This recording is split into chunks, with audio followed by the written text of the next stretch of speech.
What's up, folks? Antoine here with Core Cutter Lifestyle and Tech, and today I'm going to be doing a live preview of the new Apple TV Plus streaming service.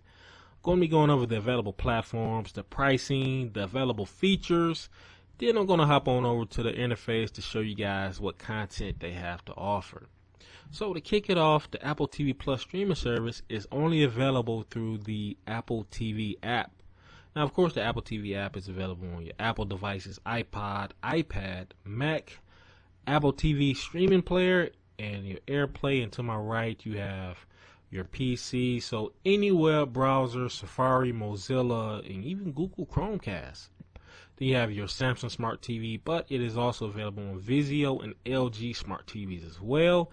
And just recently, Apple launched their app on Roku and Fire TV, which is interesting, because the Apple TV app is essentially the Apple TV streaming player's interface.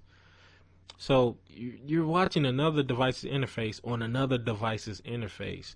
And, just got me wondering, what did Apple have to pay or give up in order to have their streaming device's interface on another streaming device? I'm guessing it's a lot, because Roku and Fire TV are the top two streaming interfaces out there, period. And, to add, it is not available in the Google Play Store. So, you can search it. I don't know if it's any way to side load it, but it is not, the Apple TV app is not available in the Google Play Store. So my Android users, if you're looking to watch it on your phone, you have to watch it through your web browser. There isn't an app for it. So let's take a look at the pricing. Now, there's one low price, $4.99 per month, and they're offering, of course, a free 7-day trial. Now, I will say this about the sign-up process. They're only accept credit cards only. Now, I'm new to the Apple world. I'm not usually in this time zone, the Apple time zone.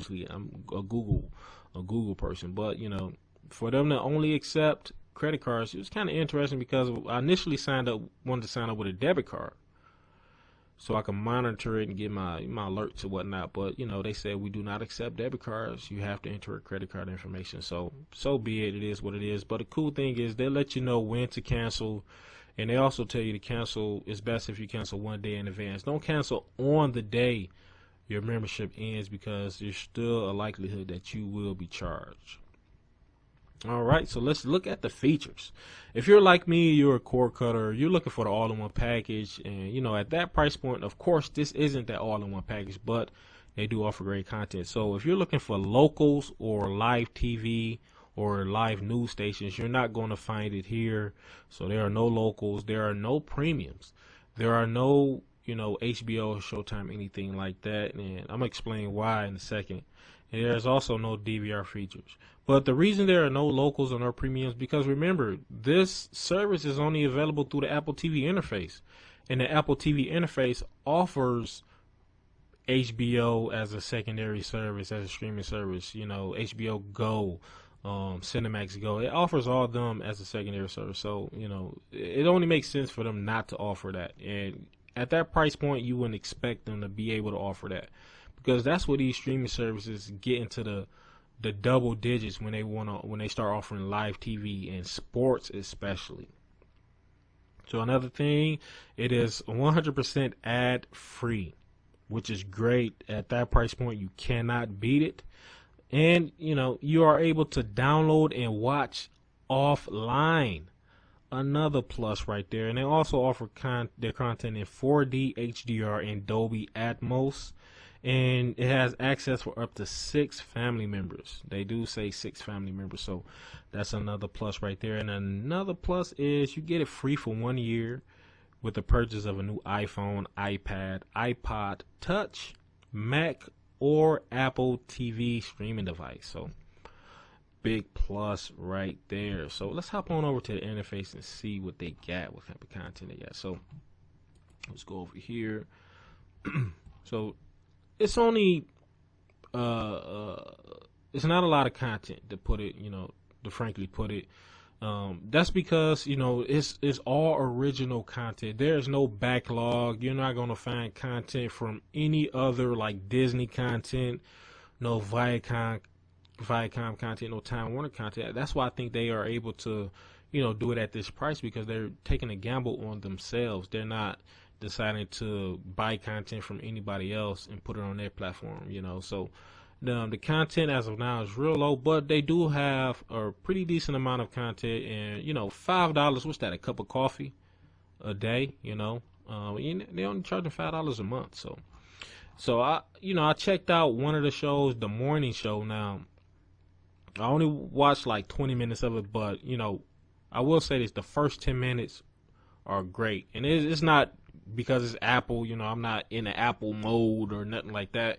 I mean, it's genuine premium content. Steve Carell, regardless of the actors, it stars Steve Carell, Jennifer Aniston, and Reese Witherspoon. But if I gave you those actors' name and asked you what kind of movie they'd be in, you'd probably say comedy. But this show is a drama show, and this, like I said, the first 10 minutes was awesome. Can't wait to get back into it and check it out. So I definitely recommend, if you get this service, check that out. Then you have, shows like See, Jason Momoa, Dickinson, For All Mankind. Can't wait to see that. I like stuff like that. The Elephant Queen's documentary, Helpsters, Going Down Ghost Rider, Snoopy in Space, Oprah's Book Club. A lot of great content, and they have upcoming shows coming up as well. So be sure to look out for more content.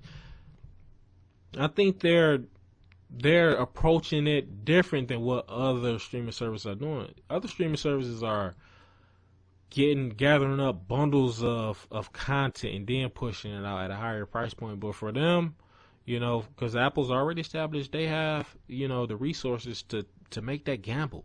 And by them being, traded on the stock market, they are able to make that gamble and, come out with their own content, just like what Netflix is doing, which makes them a valuable competitor in the cord cutter market, just like what Disney Plus is doing. So Disney Plus is coming out. They already have a big catalog of content, but Apple being a cell phone provider, essentially a software company, for them to enter this market is real risky. But I think the way they approached it by coming out with their content is a good way to, do it, even if it's a gamble, because at the end of the day, they don't owe anybody. It's all their money. They're not having to pay, content rights or copyright rights, anything like that. So they own the content. That's great for them.